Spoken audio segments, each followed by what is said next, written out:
Welcome back Welcome. to another episode of the Anastasia podcast. We have on my favorite guest and co-host, but he doesn't know it yet. Number one guest. Yeah, Matt. And today we just wanted to do a little bit of an update for where we're at. Magnolia turns 4 months this Saturday, and it has been She starts driving next weekend. the worst 4 months of our life, probably, but also simultaneously the best. Yeah. So scariest, roughest. Most beautiful, most precious, Yeah. but also worst, Yeah. but also the best. Yeah. So we wanted to kind of just do a little review of things that we were kind of nervous about pre going into it. Like this is kind of piggybacking off of our other podcast where we kind of did an 18-week update while we were pregnant and in real time, like all our fears and worries and just kind of the state of Everything we didn't know. yes, the state of like the reality of our affairs, I guess, at that point in time. And then this is not just a little bit postpartum. Like this is us now in, The fourth trimester is done, is it? right? I don't know. It's But got to be close. I feel like we're now in our groove of what our new life is and we have a much better handle on it. It's still, our old life to me is still in our rear view mirror. And You can see it, but it's far away. yes, and that's And kind it's of fading good. fast. Fading fast, not fast enough for me. So what we did today is we got a summary of the top 10 concerns men typically have, or like worries, I guess, that men typically have when they find out their wives are pregnant for the first time. And then I did the top 10 things women feel most blindsided by when they're pregnant for the first time and then have their baby. And then A little bonus at the end. a little bonus at the end that we actually won't share and you have to stick around to find out. Oh my gosh, you're like a pro at this. Yes. So we were trying to, today when we went on a hike with the dog, we were trying to remember kind of what our biggest concerns were. And I don't remember. Well, we're also a little bit like going into it totally blind. We weren't doing any research. We weren't thinking about stuff. We were just kind of like, ignorance is bliss till the baby comes. Yeah. And I think we just had a lot going on too. So we just were busy in our own lives and like preparing for the baby in a lot of different ways. But just even scanning over this stuff, I'm like, oh, this was Then, not on like, my radar at all. Some was on my radar, but we weren't like, we were super focused on it. Uh-huh. So, It was in the back of the mind. yeah. So do you, I'll start by asking questions. So the number one thing men start to worry about when they find out their wives or partner are pregnant is financial pressure. Yeah, no pressure, no big deal. Yeah, you're going from having a house. We had just me and you. Then it became me, you, and the dog. And that dude eats like, what, $150 a week worth of food? Yeah, he's on an all raw diet. So now I'm worried about how much food is the dog going to eat? How much food is a baby going to eat? Where are we buying these clothes from? How am I going to pay for her to go to private school? Yes. And I will say, I think we hear like a lot of fear style things around like babies are so expensive because I didn't feel even like really notice. It was more of a concern before we had the baby than it is now, because now it's just life. Like, but is the concern like a social pressure? And did it seem like a bigger deal for you before we were actually in the reality of it? Because I noticed like my subconscious thoughts around like diapers are expensive, formula is expensive. Like, because I would remember my mom saying that, and my parents were immigrants who had nothing. So duh, it was expensive. It was like a huge chunk of their finances. And like really Magnolia, like, because we're combo feeding, she used one can of formula over 2 months, and that can of formula was like under $40. You know, I thought it was gonna be way more expensive than it was. We have a guest dog. Dogs visiting. Hey, buddy. Will we kiss? Oh, thank you. Hi, Volky. So yeah, I don't know. She just sees you. No. Come here. Yeah, I feel like we expected it to be more expensive than it actually ended up being. Or I don't know. Dave Ramsey probably wouldn't be too happy to hear this, but we're not doing anything like on a budget, so I haven't really been able to see how much money did we spend before her versus how much do we spend now. It's kind of like a We're smooth just adjusting. transition. Yes, and I think it's hard to tell those things in the beginning too, because you have a baby shower and there's a lot of things gifted to you, and but you don't even really know what's gifted to you. You're still making sense of it, and like diaper raffles, so you don't have a true sense of how many diapers you're using and what you need, but then you find your preferred brands, and it's just a lot. So Speaking of that, are we Huggies people now? no, I mean, we really liked Honest diapers for the front and back blowout protection, but then she had like 3 blowouts in a row, like 3 days in a row from it's just this is why I get why moms don't have diaper loyalty, or the moms who don't have diaper loyalty say, "I've tried them all and they all have their pros and cons." It's true. Because I had a week where Honest protected so many blowouts that I was like, "I'm an Honest diaper mom." For life. Yeah, true and true. And then 3 days in a row of just changing muddy clothes, and you're like, cutting clothes off, sink baths, and it's just like, so I don't know. The only diapers I won't use is if I open a package of diapers and the lining has any type of coloring. "Sour blue raspberry." Literally, I'm not putting them on her body. That's just super weird to me. All right, so you feel like better around all of that though? The financial pressures? Yeah, it's gone. Well, not gone, but I Yeah. guess kick that can down the road. LOL. All right, Okay. Bulky, we're all done. How about the fear of being a good dad? That was probably one of the biggest fears going in, especially because we didn't know the gender. So I was like assuming it's probably going to be a boy. And I'm like, okay, now I have to raise this person to be a good man or whatever. And now knowing it's a girl, it's a whole new set of fears that I'm not even going to talk about because I'm going to pretend they don't exist until she's about 16. But Like what though? I don't know, going out and partying a little too hard, meeting the wrong guy, getting pregnant. No. Yeah, those are all things I worry about. Knock on wood. We're not future casting here. I just think like it won't be like that because I don't know. Like I was a little bit of a wild child, but That's what scares me. yeah, but I was only a wild child because I like lived half a secret life. I feel like Magnolia will have a mom who's already done it all. And again, I'll be her mom, but I'm also going to be her friend. But not too friendly. And I also feel like she's totally going to be your friend. You also come down with the hammer hard, Yeah. especially on Volky, so I can't even imagine what she's going to get. Yeah, right. You're like totally the disciplinarian with him. No, I love this guy. But I will say, now that we've had a girl, like you're a really good dad to her. You're like, I don't want to say an even better husband, but it's just like a new level in our relationship and it's really sweet. You can see my soft side a little bit. Yeah, what did you say to me last night in the middle of the night? I don't know. I In was like, sleep. In the middle of the night, it was like 3:30 or something. I had to take her out of her crib and rock her back to sleep because we're doing the transitionary sleep right now where we sleep sack one of her hands and then one arm is left out. And this is just her all night in her crib cam. So she has her binky in her mouth and she's just like, like making all these sounds. I rock her back to sleep in our room and I put her in the crib because her cradle wise is still in our room.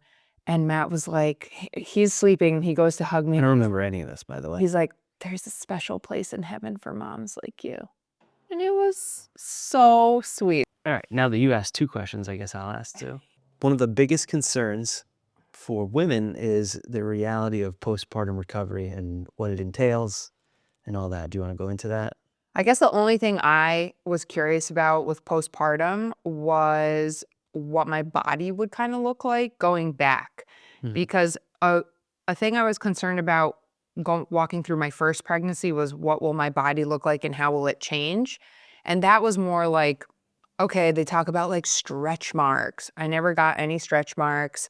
I put lotion on my belly. Like I bought the oil? Yeah, what is it called? Like Palmer's. It's like that Hawaiian cocoa butter. Like I bought their maternity bundle and there's like a deep balm, lotions and oils. And I used those. I wouldn't even say I used them obsessively though. I probably would remember like 6 nights a week. I was going to say, you were pretty good about But I didn't being like diligent with it. But I didn't like put it on every night and every morning. I was just like whenever I'd remember I'd put it on.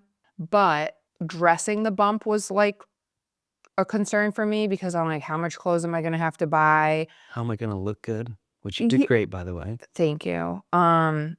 You know, we had our days. I had my days where I definitely was like, I don't want to see anyone today. I'm looking kind of scary. But you make it through and you find your style, and then, you know, it was so sad putting my maternity clothes away. But postpartum, it's like, is this gonna be a month? Is it gonna be 2 months? And The unknown is what gets you. yeah, and you just kind of have to let yourself go through it, just kinda like becoming parents and figuring out what your new groove is with a baby. I feel like for me, like the day after I had her, I remember standing in the hospital, like in those weird underwear. I'm like, I don't even look like I was ever pregnant. Like you still do a little bit. You didn't look pregnant like 10 minutes after you had her. Well, probably because I was covered in a gown. You're earning points on the internet right You now. looked great. But a week after I had her, I was down 20 pounds, and I knew that that was like her, that was fluid, that was blood, that was all that, the placenta. And then a month after that, I was still up 20 pounds from my pre-pregnancy weight. So I was like, okay, that is probably what I gained during my pregnancy, like on me. And then a month after that, I was still at that same number. Granted, you know, we had Magnolia December 5th, so we went through the holidays like that. And like the holidays, just there's And we're both home, and we're yeah. both stuck inside for a lot of the time. But I also feel like we didn't go crazy. We just like because you and I still ate for like nutrition a lot because we were like, all right, we need beef, we need things like that. It's just Except for my we're parents would bring Reese's. yeah, sleep deprivation and the holidays. Yeah. But going into February is when I was like, okay, this is staying on my body. So what can I start doing to make myself feel better? I like started doing 10K a day. Like we started walking, like hiking with her 1 week postpartum. Then I started joining you guys almost every day by like 2 weeks. Yeah. And then, but now I'm just actively making sure I'm hitting 10K a day. Now you're like leading the charge with the daily exercise. Yes. And my next thing is to just really hone in on my macros. So that was kind of it for me of what was it, the reality of postpartum recovery. What about the hair loss? That's a new one. Just today. It might look all good over here. Like, does this look as bad as it? I'm like bald right here. I'm literally ordering that Divi serum. I was just taking prenatals. I am like freaked out and everywhere online, and I won't even know if the hair serum Show me like a pretty solid clump of hair that you got in a brush the other day. when I brush my hair after the shower, one of my like first hairdressers ever told me this. He said, everybody loses X amount of hair a day. When you have longer hair, it looks like way more because those strands are all in your brush and it freaks you out. I did bring like this much hair to you the other day, and I was like, look at It this. looked like I just shed the dog. But I wasn't even freaked out by that. I'm not even freaked out here. I was more freaked out today when I saw this. I was like, look, this, it's like this little hair patch is a toupee to the underneath. You almost look like the president. Be quiet.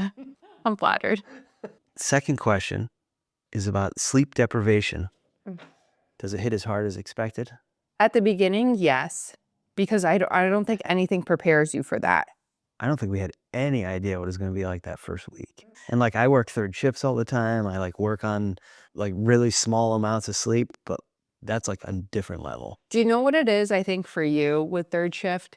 When you get stuck working overnight, you always have the opportunity later, like when you come home, if you, like say you have a day off, if you're out of it, you have that chance to catch up on sleep. Like, okay, today is gonna be a wash, but I'm catching up on sleep. There is no catching up.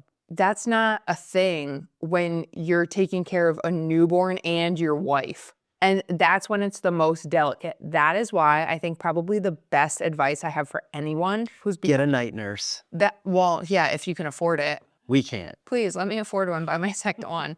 But say yes to help. Like say yes to help because that was huge. Your mom coming over in that first month, your parents would come over and just hold Magnolia and send us upstairs and we would rag out. Sleep for a good 3 hours. Yeah. Yes, Matt would like time it so we'd get 2 sleep cycles, and then that is the only way we survived that first month No. of sleepless nights. She would have like decent stretches where she would fall asleep and she would knock out hard. But like we had no idea she's gonna wake up in 30 seconds or 30 minutes. So you're like afraid to even try to close your eyes because the second you try to fall asleep, she's gonna wake back up again. And then you're like somehow even more tired. There was just so much news. It does become all a blur, but it's really hard because I said this kind of from the beginning, us being doers, like project people, always working on something. When we were going through it with her that first month, every single day you were trying to make sense of whatever the heck just happened the night before. We were trying to rationalize things, but it's unrationable. Like there you can't make sense. There is no up, there is no down, but you still every single day like desperately try to like draw parallels of like what worked, what didn't work, but How can I capitalize on the things I learned yesterday to make today just a little bit better? it's just crazy and you just have to get through it. And I feel like we did a lot better job a couple weeks in, really just surrendering, like Mm. letting The day we all slept on the floor in the living room. yeah, like one night we had a living room sleepover night Yep. and we put Magnolia at the bottom of her pack and play. She has like the roomy pack and play by Up a Baby. So she was like at hand length or How, like a hand length, hand height, like because we're all on the floor on a little mattress. yeah, she was raised about 12 inches off the floor. And then every single time she fussed, I could just gently rock her like this and she would soothe herself back to sleep. And we were like, that was one of my favorite nights. And we watched a movie too. Yeah, I don't remember the movie. Neither. Um, but yeah, you adjust. The sleepless nights are hard. The momnesia is real. You forget. Yeah, until like sitting down to look at this, I didn't really remember any of it. Yes, and then this is what I've been saying, month 4, like we're 4 months postpartum. I say this to you and I say this to my friends. Whether it's I get up with her 2 times in the middle of the night to give her pacifier or like, I don't know, just adjust her or 6 times, when I wake up, I don't remember. I don't know how many times I got up. You feel the same amount of tired, but I don't feel tired. Like I'm just up and it's my new day. And I'm sure that there's like deep building sleep debt, but Probably. I don't know, you just operate in this different state of just, like, adrenaline a little bit. I still kind of feel like a constant state of tired a little bit. I just use like little bits of caffeine to just kind of pump me up to get me through to the next day. I just started teetering with afternoon caffeine again, trying to catch up to you. No teetering for me. I've been off the deep end, Uh, swimming in 300 milligram rains every day. How will pregnancy affect your wife is a worry that men have. I mean, I could lie and say like I was never worried about anything. I thought you were going to be perfect. But there's always in the back of your head like you hear the horror stories like somebody got pregnant and exploded in size or became like just unhappy with themselves and therefore with their partners and just created In their like marriages. yeah, and then all of a sudden it becomes like this rift that like separates you guys. So I had like that in the back of my head, but I also know like things just have a way of working out for us and they kind of always have. And I know that you work hard. I know you eat extremely healthy. All the foods and stuff you take in and put in your body is like super organic, natural. You do a lot of research about all that stuff. So I wasn't really worried that like you were going to have some, weight explosion or anything like that. But I was worried about like just your overall health. Like when you went in to to go into labor and stuff like that, I was concerned about how smooth it was going to go and the unknown of like, how long will it be? How am I going to be able to take away her pain, even though I know I can't?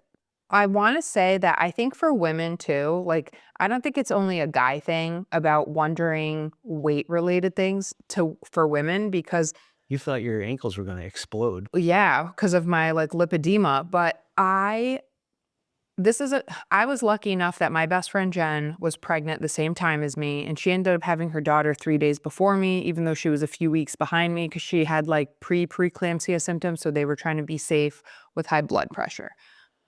We often talked about how in this like internet time of like women being like, I gained 90 pounds with my pregnancy, just all these things, you hear all these freak things like, oh, just wait till you have a kid, you're not gonna bounce back. But you don't know anyone's background story. You don't know anyone's medical history. You don't know their predispositions. Hmm. And not having that context leaves it like so much room for fear. Yeah. And you have to actively replace like all those what ifs with truths of your life. Like, I hiked our dog every single day I was pregnant, except for the month I was on crutches, and I couldn't. And even then, you were trying to sneak out. And even after that, you were still wearing flip-flops. No, no, no, I was super scared because my ligaments were all, like, rickety. Loosey-goosey. Unless you get, like, hit out of nowhere with some type of, like, really intense pregnancy-related symptoms, I think if you maintain your same lifestyle through your pregnancy, you end up kinda somewhere the same. I mean, 20 pounds is not nothing, but I think we're sometimes used to seeing some completely different stuff, and it's always kind of in the back of your mind like, "Oh, Is that gonna happen to me? yeah." And then you just again, with your first pregnancy, you learn how to navigate it. I'm looking forward to, like, not getting back to my baseline, but getting back to, like, really feeling healthy and strong. Because my number one thing is I don't necessarily care about the number on the scale because I don't wanna be, like, skinny fat. Like, I don't wanna just, like, shrivel to being skinny, but being weak because we're 33, 34. Like, every time I get up to burp her, I'm like, "My knees, get back." Like, that's only gonna get worse with more kids unless I figure out how to, like, stretch and strengthen muscles and things like that. So, I don't think it's just men that worry about that stuff. I think it's women too, but I think as long as you just continue prioritizing yourself a little bit in those ways, you'll be fine. What about breastfeeding? Is it as easy as they say? Mhm. It's, like, so funny how you're saying the questions. Okay. The one area that I think I was absolutely the most Blindsided. blindsided by far was breastfeeding. I wanna do an entire other podcast on like, for women, on breastfeeding, on pumping. I wanna have all my pumping machines out. I wanna review them because that was the worst experience out of the whole pregnancy. It was worse than labor. It was worse than delivery. It was worse than labor because labor ended. Pumping doesn't. They make you do pumping. They're like every 2 to 3 hours every single day for weeks to establish your supply. Until your child's 5. Literally.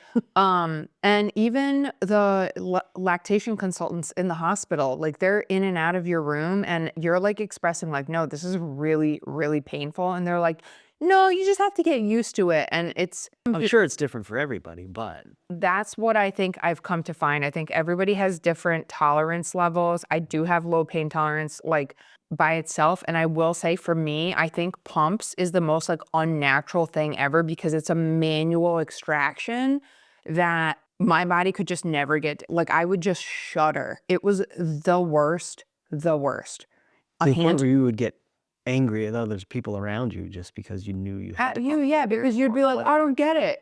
Why don't you just do it? You're not doing it on the schedule the nurses said." And I'm like, "You don't understand. It's like, yeah, why am I not rushing to do something that's literally physically causing me pain for 30 minutes every 3 hours? No freaking thanks." Take a quick time out so she can beat my ass, and then we'll continue. Yeah, and then there's a whole nother layer of guilt if you're not doing it as often as they say you should do it because you're supposed to make milk for your baby. And it was just you're sleep deprived. It is, like, the worst. So that again, I wanna say, like, not everybody's gonna have that experience. I think everybody has different experiences, and, in my podcast that I do about nursing and pumping and all that stuff, I'll explain why I did more of a pumping journey than a nursing journey, like, etcetera, but that was Intense. intense, and I'm glad that I'm actually right now on my wind down, just, like, kind of for my mental health, where our life is at. I made it to the 4-month mark, and I'm really proud of myself because before 3 months was our, like, "Oh my god, could Cutoff. you imagine if I made it to 3 months?" And it's just if I continue this even to, like, that 6-month mark, I think my mental health would be really affected still. But she's 4 months now, and she's alive, so that's good. Yeah, she's a cheeseburger. Okay. Um The impact on their relationship. So that kinda goes back to, like, the last one where some guys are afraid that not only is she gonna get pregnant and then things are gonna be a little bit weird between the 2 of you, but now a baby comes into the mix, and that just really, like, has the opportunity to separate you guys if you're not, like, working together and stuff like that. So I think a lot of people are afraid that, like, one, when she's pregnant, you have all the hormones, you have all these things going on. So is she still gonna wanna spend time with me? Is she gonna wanna do this? Is she gonna wanna do that? And I think we navigated that pretty well. We still spent a lot of time together. We didn't really have any issues or anything like that. Yeah, there were some hormones. You go a little spicy every once in a while. Pre or post? This is pre, and then Oh. now after the baby, I don't I remember ever having pregnancy symptoms where I got spicy and didn't want to spend time with you. yeah, that's the momnesia. No, literally when? We're not gonna talk about it now. Because I can't remember.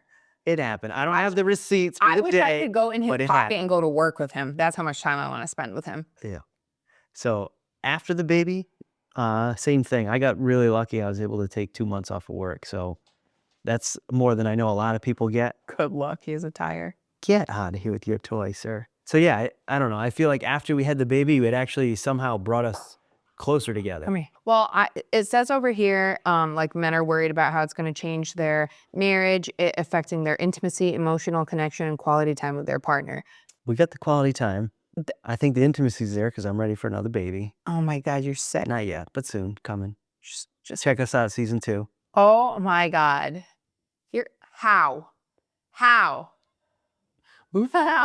I'm sleeping at grandma's tonight. Okay. Me too.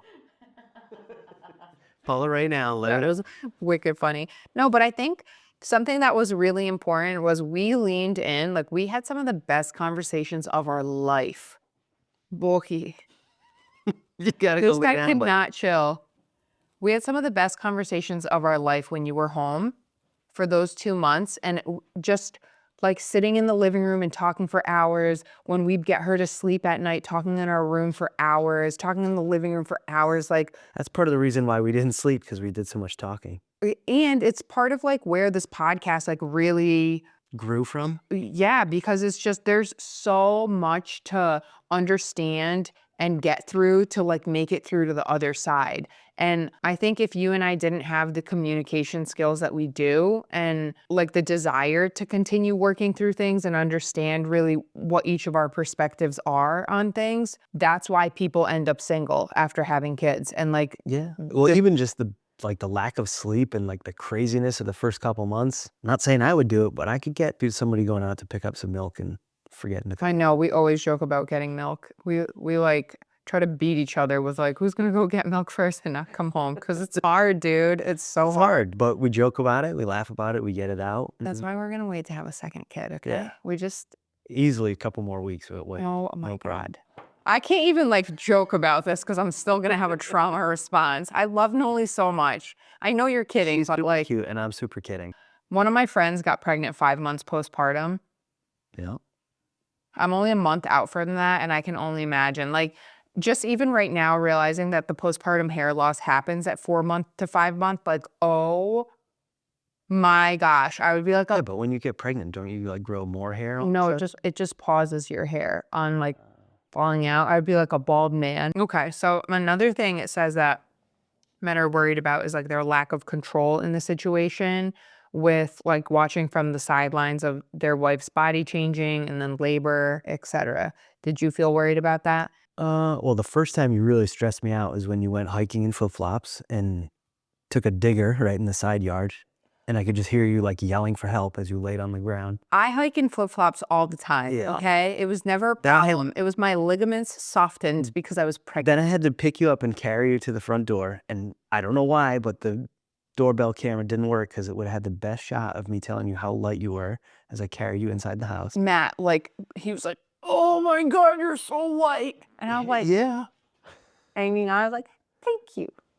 But that, and then it was kind of wild being not only in the hospital, but just before we went there, feeling so out of control because like I'm used to being in a situation where I can kind of sort of have some control over things, even when things get a little bit hairy.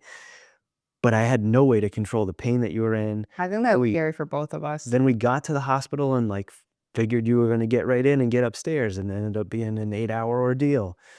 And like, there's nothing I could do at that point, and it makes me like I wanted to go cuss out the people that are working there, but I know that's only going to make our service even worse. So it was like, it felt like there was nothing I could do but just be by your side and let you squeeze my hands till they turned purple. But you know what? I think like our lack of control in a lot of those ways is like a precursor or like a future forecaster for having a baby. Like Mhm. actually being home with Noli, there's so much that you just do have a lack of control of, and you just have to surrender.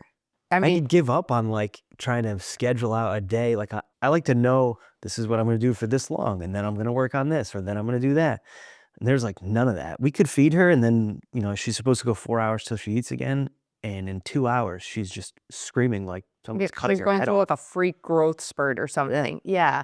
It's it's hard, but I also know like with a second kid, it's not gonna be like that because all my friends who have second kids are like, really the second one, it's like riding a bike. It's like the rinse and repeat from the first time. But this is still our first. I like though what you said about you always were someone with a schedule and you like to know what you were working on and then when you were gonna stop and work on the next thing. And that is something that I feel like I had to fall into earlier, like very early on in postpartum. And I've loved seeing you because this is a change of pace for us. And I know it won't be Huge. forever. And that's why I think that's the only reason I'm not like depressed around it. I still have my depressed moments where I miss my old life like wicked bad. But I know like just even in a year's time, it's just going to be so different. And I don't think it'll feel this hard with every kid It can't, it's impossible. because no one would get anything done. Yeah. Or have any more. Yeah. But Or maybe they're crazy and they just keep pumping them out. we even yeah, don't get ideas from them, but I've enjoyed seeing you slow down because you never, ever, ever slow down. And then just getting to see you slow down to, like, when you rocked Noli to sleep the other night, serenading her. For 2 hours. Oh my gosh, and it was, like, 30 minutes, and then it was an hour, and I was like, "Do you want me to go put her in the crib?" You're like, "I'm not done." I was like, "Alright." Yeah, well, I don't get to be home every night with her either, so Mm, I like to soak up the moments when I can. super sweet. Alright. Next one for you is about the mental and emotional load and how immense that it is. Well, yeah, because it's your baby, and I know you've said in the past, like, "It's my baby too, she's half mine." When I think moms say, like, "That's my baby," it's not to, like, diss the dad and say you have no part of it. It's just, it's my baby. Like, I grew her, I birthed her, You feed her. knowing that the 4th trimester is about the baby completely bonding with the mom and just learning like, think of, like, monkeys, and how, like, baby monkeys are just, like, always latched onto their mom, and they'll, like, like, that's kind of how newborns are, like, no the Daddy monkeys are just out at work. you're, like, processing the death of your old self, but then also trying to show up for the most important new role of your life, while Mhm. also being like, "I didn't even realize I was signing up for something that serious." And then I as thought I was getting a puppy that takes just a little bit more work. yeah, like puppies, you take them on a walk, they get tired, they'll nap for 3 hours. Like, when Noli was napping, you're holding her and, like, the hormone exchange is happening where, like, you're bonding with your baby even more and you're getting, like, overwhelmed with oxytocin and you're falling in love with your kid, and that's also healing you on a hormone level. But it's just I hate saying that, like, you just can't put it into words because you can. Maybe I should do an entire another podcast about the identity shift for moms. 'Cause it's stuff that I think before you have a kid, you hear other moms talk about it, but you don't get it Mhm. until you're in it, and then you're like, "Whoa." And then I would, like, look at you, I'd be like, "Are you okay with this, like, being a dad?" You'd be like, "Yeah." And I'm like, "No, no, no, but, like, how do you feel?" And you're like, "I'm a dad." And I'm like, "No, I'm like, how do you feel?" And you'd be like, "I'm just a dad now." And, like, that was hard for me because I still can't believe I'm a mom. I can't believe it, but I know that it's true, so I just have to deal with it. I'm like, "Is it true It's for definitely true. me?" I mean, she's at grandma's right now, which is nice, but I know, but I still the feel clock is ticking. We gotta pick her up soon. I feel like when we say grandma, like, it's like a fake pretend word, it's like a funny thing that we say, like, "Grandma's house," like, and it's maybe, like, when we have a second kid, it'll hit harder, like, "Oh, shit, we have 2 kids now?" Could. Yeah.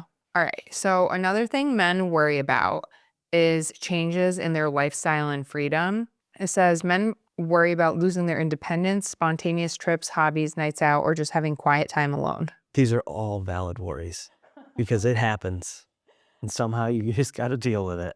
I'm LOLing what men have quiet time alone. I guess, like, I don't, like, think about it like that, like a man going into his Uh, garage or whole Quiet shop. time alone is me sitting out on the tractor, like, listening to Chris Stapleton while I dig rocks out of the ground. Yeah, but you just got to do that yesterday. Yeah, but I know you used to do it 7 days a week. I only get to do it because you took on the load of taking care of her. Yeah. And I think it's and I'm sorry that I'm jumping in on your question because I think this applies to women too. That's a I would say breastfeeding was the first thing I was blindsided by, and then just the reality of how much your day-to-day life is gonna change because of how much they need you in the beginning, that was a close second. yeah, I mean, we were literally like the definition of spontaneous. I mean, we got the dog and that kind of slowed us down a little bit, but we would just pack up our shit and go to Maine. Like, We had to adjust what our spontaneity looked like with the dog, and we'd have to do spontaneous things that could accommodate us bringing him because yeah, it knocked us down like 50%. She knocked us down like 95%, maybe 96. literally. And I'm like, let's go do this. Let's go do that. Like, I was dying to go out to a store just to feel something. Like, I just wanted to leave the house to feel something. And you were like, we're not leaving the house. No, All stuff. I would say you go if you want, like, leave Yeah, me but I didn't behind want 'cause that. I was to go. not ready. Like, I was so not ready, and then I think it was 2 weeks postpartum, your mom came over and was watching her, and we were out, and she was like, "Go to dinner, like, go to" and it was all fun and games until my boob started hurting wicked bad, and I was like, "Oh, yeah, I can't even leave the house if I want because I'm shackled to my pump." No, I'm going to ask you about the overwhelming guilt that moms feel. Okay. So, talk about mom guilt over breastfeeding versus formula, returning to work, stuff like that. You start to experience guilt in ways that you've never really thought about before. And I think if you were a pretty mentally healthy person beforehand, you didn't think that you'd get affected by these things, but it comes out of nowhere and it kind of gets everyone. I'm really, really grateful for my therapist because my therapist and all my friends who are moms, because it's their go-to line is the mom guilt. And I'm like, oh shit. Like, and you hear it so many times over and over and over that you're like, just everyone becomes victim to it. Pumping has been a whole hard journey in itself for me because I can't use any of the motorized pumps and I have to use a hand pump. A hand pump ends up taking twice as long because you can only do one side at a time. And I need both hands, so I can't watch Noli. While you were home, while I was pumping, you would tend to Noli. That was a whole month. That was month 2 of pumping. Then you went back to work. Month 3, the full 3rd month I could do because Noli was still so small that I could feed her and she'd kind of just be there and she could engage in eye contact with me, but I could get my pumping done and then get ready and go on a hike with her and the dog. Then month 4 or into month 4, she just started being awake longer, and when it started consistently taking between 2 to 3 hours to finish my morning pump, like, it was so affecting me on a mental level, and then on top of her not sleeping, her not napping, I mean, like, it just you don't realize when you're in the thick of it, and then my therapist, like, kind of pulled me out of it, and she's like, you need to look at your day and see that the majority of your day is spent feeding her and pumping, and that's okay if you can mentally be there, but is that the quality of life, like, you wanna have for how many more months?" And that was my first time, like, getting out of it. Then she told me, when you even begin to stop thinking about pumping or nursing or breastfeeding, the guilt that, like, you have to grieve it because you're gonna have a lot of guilt about, do I, don't I, if I can make the milk, I should keep doing it, etc. And then grief is like, there's like anger and then like resentment and bartering. And it's literally, how many times have I been like, I'm quitting, I'm quitting, I'm stopping, I'm quitting. Per day or per week? Like Literally. And then 3 or 4 times a day. I give the most compelling speech on why it's time for me to stop. And then 2 hours later, I'm like, I can do it for 6 months. I know I have it in me. The guilt is real. Yes, because then she would go to having one formula bottle every few days, if that, because that's how my supply built up, to, I think, the first day or 2 days that I gave her 2 formula bottles in one day, the way her bathroom schedule changed, I felt so freaking guilty. She made an adult number 2. Matthew, you are her dad and you need to defend her honor. You didn't hear that. Literally. It was like a rabbit. It was not the normal breast. This is your daughter. It's not your son. Talk about your son's poop however you want, not Noli's. Scratch it. Scratch that. You never heard it. She doesn't even actually poop. No, girls don't poop. But you know, and then I come back with like vigor of like, yes, I can keep doing it, and it's just a sacrifice for a little bit longer. And then you work a string of doubles back to back to back, and I'm totally solo parenting, and I'm left in this like place of despair over how hard it is. And I'm faced with the reality of like this. I can't just put a pump in my shirt and go like other people who pumping is not painful for them. The way that it is for our life, like that kind of guilt is just always kind of taking over. And yeah, sorry to go off the deep end. Oh, good. What do you Volky, you got to get out of here, you sicko. You can't lick daddy's toes. All right. Volky, can you ask daddy about his worries about the baby's health and the unknown future? Well, she just had her first little cold. That kind of like threw me for a loop. And I felt guilt because I was the one who brought it home. Yeah. Got it from somebody at work. We won't say any names, but everybody knows who it is. Rhymes with Noli. Kinda.